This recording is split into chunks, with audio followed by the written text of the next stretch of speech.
C'est l'histoire de deux érudits, même époque, parcours universitaire similaire.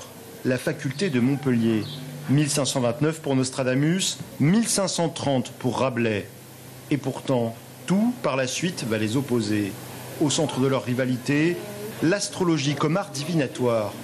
À la Renaissance, la discipline est enseignée aux futurs médecins, mais les deux hommes ne vont pas en faire le même usage. L'un va saisir l'art divinatoire comme étant capable de faire rire. Et puis vous avez de l'autre côté Nostradamus qui lui va au contraire se mettre à écrire une œuvre monumentale, les 1000 quatrains. Et ces 1000 quatrains ont la volonté de prédire l'avenir sur les siècles et siècles. Naîtront les centuries de Nostradamus. Leur interprétation doit permettre de voir l'avenir jusqu'en l'an 3927. Nostradamus aurait ainsi anticipé la Révolution française ou encore la guerre contre les Prussiens. À cet art prophétique inquiétant, Rabelais répond par la moquerie. Voici la pentagruéline pronostication ou la science du pléonasme.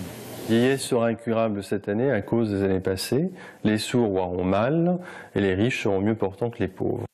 Rabelais va s'amuser à donner des évidences et donc il va écrire comme ça dans la pentagruéline pronostication ses prédictions à rire.